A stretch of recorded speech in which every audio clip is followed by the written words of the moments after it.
Kita berdoa. Damai sejahtera Allah yang melampaui segala akal akan memelihara hati dan pikiranmu di dalam Kristus Yesus Tuhan kita. Amin. Bapak, Ibu, saudara-saudara yang terkasih dalam nama Kristus Yesus, selamat hari Minggu bagi kita seluruhnya yang pada saat ini sedang mengadakan ibadah di rumah kita masing-masing.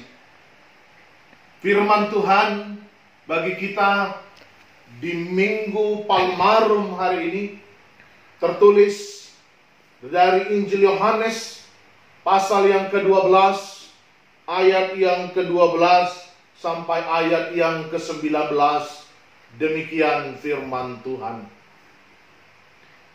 Keesokan harinya, ketika orang banyak yang datang merayakan pesta mendengar bahwa Yesus sedang di tengah jalan menuju Yerusalem, mereka mengambil daun-daun palem dan pergi menyongsong dia sambil berseru-seru, "Hosana, diberkatilah dia yang datang dalam nama Tuhan, Raja Israel." Yesus menemukan seekor keledai muda, lalu ia naik ke atasnya, seperti ada tertulis, "Jangan takut, hai putri Sion, lihatlah rajamu datang, duduk di atas ekor anak keledai." Mula-mula murid-murid Yesus tidak mengerti akan hal itu, tetapi sesudah Yesus dimuliakan, teringatlah mereka bahwa nas itu mengenai dia, dan bahwa mereka telah melakukannya juga untuk dia. Orang banyak yang bersama-sama dengan dia ketika ia memanggil Lazarus keluar dari kubur dan membangkitkannya dari antara orang mati, memberi kesaksian tentang dia. Sebab itu orang banyak itu memanggil, menyongsong dia, karena mereka mendengar bahwa ia yang membuat mujizat itu. Maka kata orang-orang Farisi seorang kepada yang lain, "Kamu lihat sendiri bahwa kamu sama sekali tidak berhasil. Lihatlah, seluruh dunia datang mengikuti dia." Amin. Demikian firman Tuhan. Sambutlah Rajamu datang.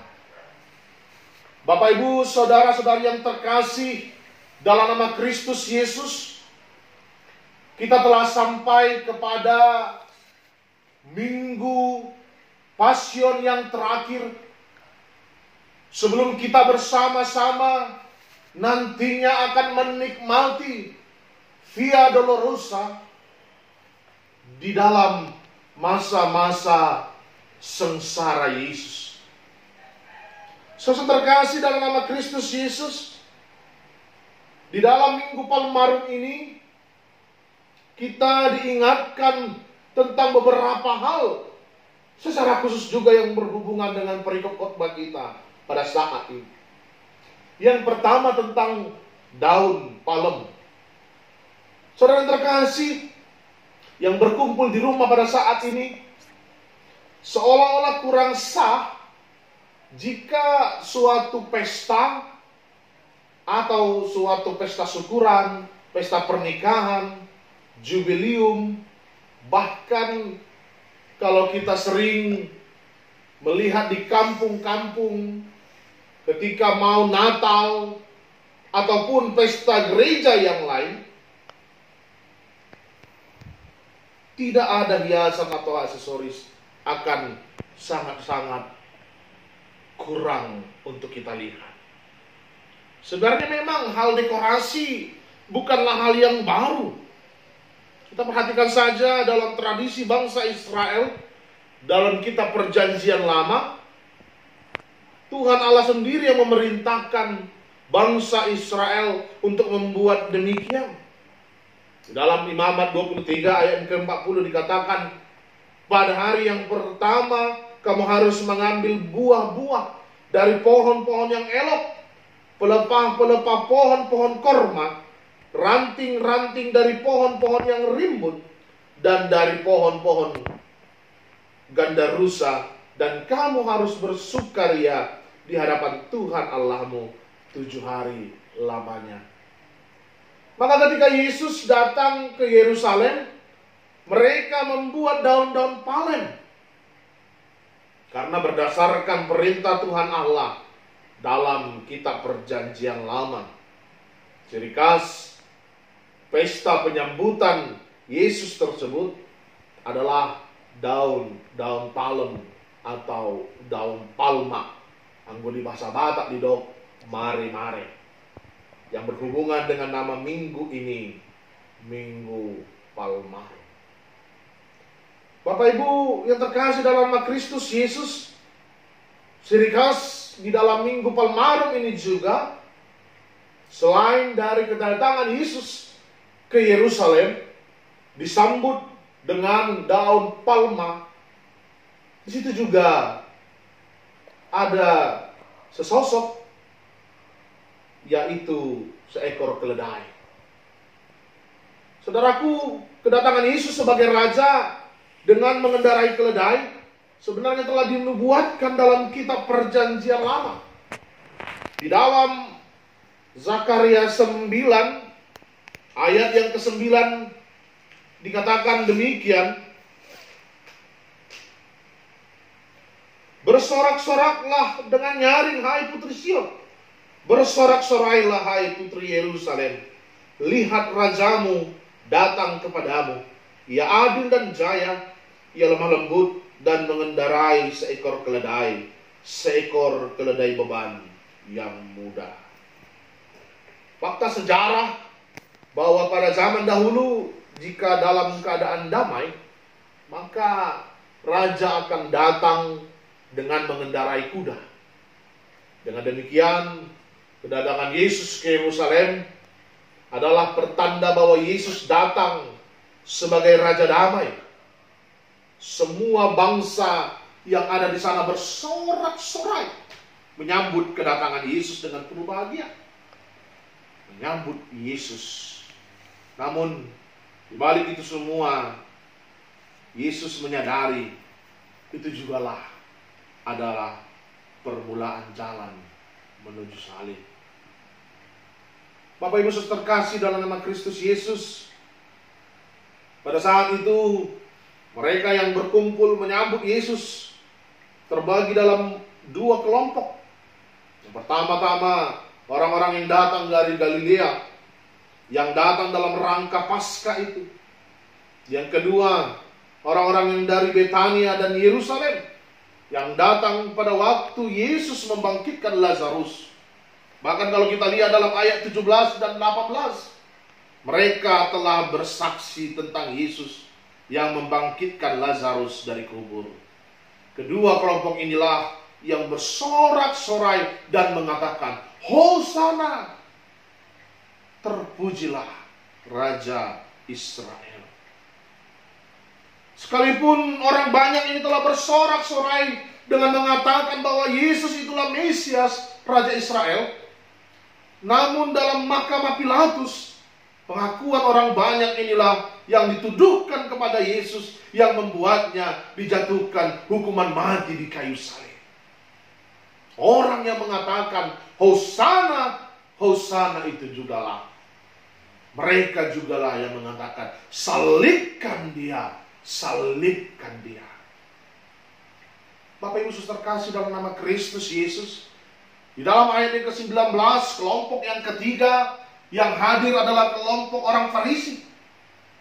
Salah satu dari golongan atau partai dari orang Yahudi yang selalu mengikuti dan mengintip kesalahan Yesus. Ini tentunya satu bumerang juga bagi kita pada saat ini. Seringkali kita juga di dalam kehidupan kita, kerjaan kita hanya melihat dan melihat kesalahan orang lain. Itu yang dilakukan oleh mereka. Tentunya mulut mereka tidak ikut serta menyerukan Hosana Raja Israel. Mereka seperti kebakaran jenggot melihat keramaian yang bersorak-sorai pada saat itu.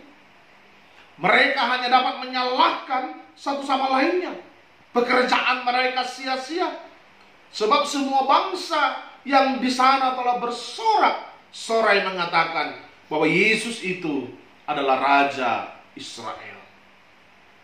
Bapak Ibu yang terkasih, Injil Lukas pasal yang ke-19 ayat ke-39 sampai 40 menerangkan lebih lanjut di mana orang Farisi itu berkata kepada Yesus, "Guru, tegurlah murid-muridmu itu." Lalu jawab Yesus, "Aku berkata kepadamu, jika mereka ini diam, maka batu ini akan berteriak."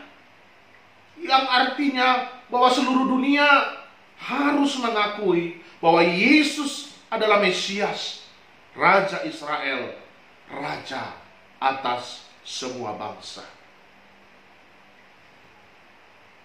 Yang selanjutnya adalah jangan takut. Kata jangan takut ini sangatlah perlu bagi mereka yang akan mengakui bahwa Yesus itu adalah Raja. Pada masa itu Raja Herodes, Pilatus, dan raja-raja lainnya sedang berusaha menunjukkan kekuasaannya masing-masing. Maka mengakui dan menyebut nama seseorang sebagai rajanya sangatlah berisiko. Kita boleh perhatikan saja ketika Pilatus bertanya kepada Yesus, "Engkaukah raja orang Yahudi?" Apa yang dikatakan Yesus? Dan Yesus menjawab, "Engkau sendiri mengatakannya." Hal ini sangat bertentangan kepada hati kecil Pilatus sebagai raja, hingga tidak membela Yesus. Dalam peristiwa datangnya Yesus ke Yerusalem adalah supaya apa yang dinubuatkan di dalam Zakaria 9 ayat 9, "Jangan takut hai putri Sion, rajamu datang duduk di atas seekor keledai." Dengan demikian tidak perlu lagi takut mengakui bahwa dia adalah Yesus Kristus anak Daud, Tuhan, Raja Israel yang sejati. Tentunya kita pun tidak perlu takut mengakui dia bahwa Yesus itulah Raja dari segala raja, Raja di bumi dan di sorga, dan tidak ada lagi nama yang terbesar dan termasyhur selain dari nama Tuhan.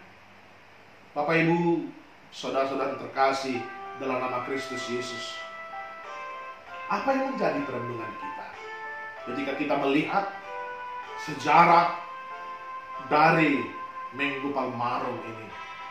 Bagaimana perjalanan Yesus ke Yerusalem, bahkan bagaimana awal mula dari kesengsaraannya ketika dia memikul dosa-dosa kita di kayu salib, mati untuk menebus dosa-dosa kita. Saudara terkasih dalam nama Kristus Yesus yang saat ini sedang berkumpul di rumah dan selalu berkumpul di rumah. Mungkin berkumpul di rumah karena kekhawatiran akan virus corona. Berkumpul di rumah mungkin juga bukan karena kekhawatiran akan infeksi virus corona, tetapi berkumpul di rumah oleh karena anjuran dari pemerintah setempat. Melaksanakan ibadah yang biasanya berkumpul di gereja, kini beribadah dengan berkumpul di rumah bersama-sama dengan setiap anggota keluarga. Atau mungkin nantinya kita juga harus merayakan Paskah di rumah kita masing-masing. Peristiwa ini akan tentu selalu akan kita ingat, akan kita kenal, di mana hampir semua gereja di belahan manapun disuruh untuk ditutup dan tidak diperbolehkan melaksanakan ibadah bersama, hanya karena virus si corona yang kian menyebar itu. Jika kita berkumpul di rumah, apakah ini pertanda bahwa iman kita kepada Yesus melemah dan lebih takut kepada virus corona? Tidak. Tidaklah demikian, Bapak Ibu terkasih. Firman Tuhan dalam Amsal Salomo pasal yang ke-22 ayat ketiga juga mengingatkan kepada kita bahwa supaya kita bijak dalam menghadapi mara bahaya. Atau apakah ini pertanda bahwa iman kita kepada Yesus melemah dan lebih menakuti pemerintah. Tidak. Tidaklah demikian. Firman Tuhan melalui Rasul Paulus juga mengajarkan supaya kita tunduk kepada pemerintah.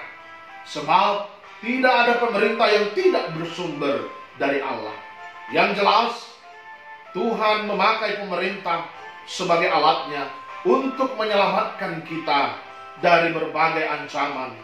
Sebagaimana Raja Kores yang dipakai Tuhan memberikan kemerdekaan bagi Israel dan Babel. Paulus juga berpesan kepada kita supaya juga kita mendoakan pemerintah kita. Oleh karena itu, marilah kita mendoakan para pemerintah kita dan para medis di seluruh dunia. Kiranya mereka diberkati Tuhan dalam mengatasi penyebaran virus corona ini. Dan tentunya juga kita harus menghargai peraturan yang telah diperintahkan pemerintah itu kepada kita.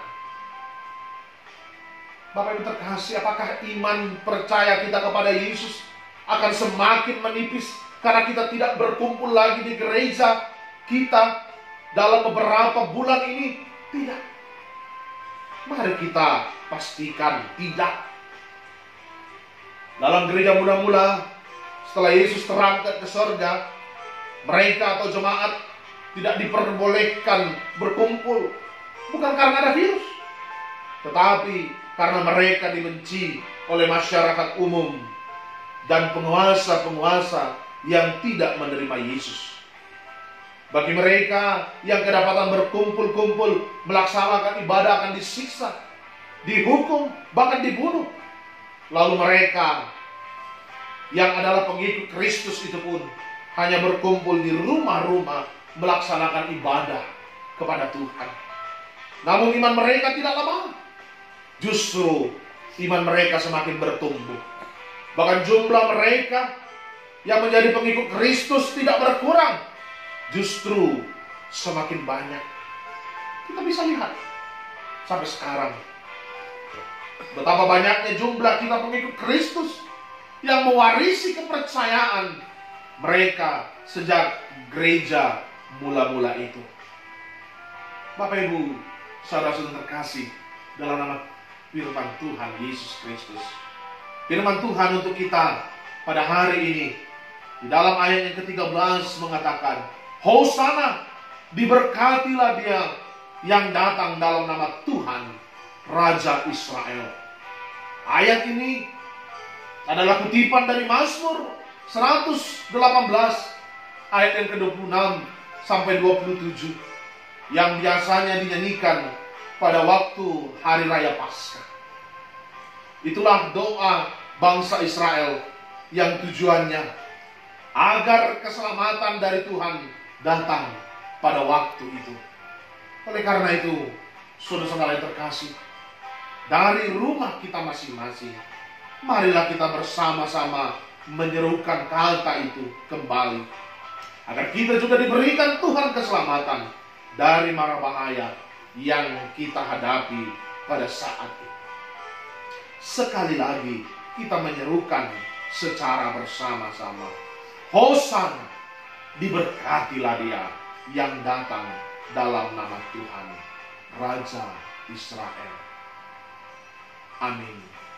Kita berdoa. Tuhan Allah Bapa kami yang bertahta dalam kerajaan sorga, kami mengucap syukur kepadamu atas segala kasih penyertaan Tuhan dalam hidup kami. Terima kasih buat firman yang telah kami perdengarkan pada hari ini di tengah-tengah kehidupan kami. Kiranya firman-Mu Tuhan yang semakin meneguhkan iman percaya kami di tengah-tengah pandemi penyebaran virus COVID-19 ini Tuhan, yang menyebabkan kami juga beribadah di rumah kami masing-masing sesuai dengan anjuran pemerintah kami. Tuhan Allah Bapa kami yang baik, firman-Mu mengajak kami terlebih di dalam Minggu Palmarum ini agar kami menyambut kedatangan Yesus Kristus dengan hati kami, dengan pikiran kami, dengan semua yang ada pada diri kami. Oleh karena itu Tuhan, mampukan kami untuk tetap mengatakan Hosana bagi Raja Damai. Terima kasih Tuhan Allah Bapa kami yang baik. Firman-Mu juga mau mengajak kami Tuhan, untuk kami senantiasa bertahan di dalam kesesakan kami.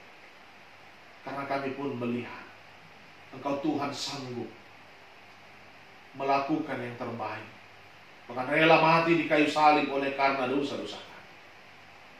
Oleh karena itu Tuhan, mampukan kami untuk bertahan dari kesesakan kami. Bahkan seluruh jemaat-Mu yang pada saat ini Tuhan sedang berkumpul di rumah dan juga berkeluh kesah karena mereka juga menjadi korban karena pandemi virus COVID-19 ini Tuhan. Terlebih dalam ekonomi mereka. Mari Tuhan Kau turut campur tangan. Yakinkan mereka Tuhan bahwa ini hanya sementara. Dan kami tetap berpengharapan hanya kepada-Mu.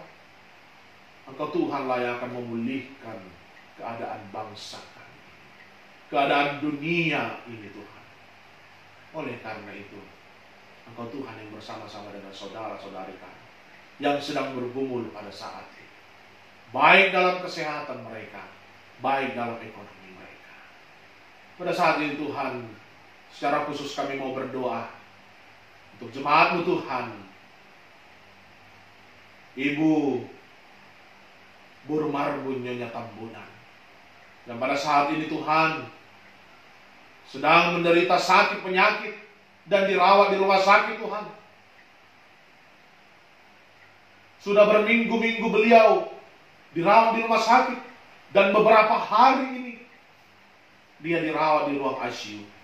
Mari Tuhan, Engkau turut campur tangan. Engkau yang menyembuhkan, Engkau yang memulihkan. Kehendak-Mu yang jadi bagi ibu yang kami kasihi itu Tuhan. Begitu juga dengan seluruh jemaat-Mu yang pada saat ini sedang sakit, dirawat di rumah atau di rumah sakit. Engkau Tuhan yang bersama-sama dengan mereka. Kami tetap mendoakan Tuhan, pemerintah kami melalui para medis, dokter, perawat, dan semua yang bertugas sebagai garda terdepan di dalam penuntasan penyebaran virus COVID-19 ini Tuhan. Kami berdoa bagi mereka agar Tuhanlah yang tetap menjagai mereka. Tuhanlah yang tetap memberikan kesehatan sukacita kepada mereka. Terima kasih Tuhan Allah Bapa kami yang baik. Inilah kami Tuhan, anak-anak-Mu yang berkumpul memuji memuliakan nama-Mu. Hanya dalam anak-Mu Tuhan Yesus Kristus kami telah berdoa dan bersyukur kepada-Mu. Amin.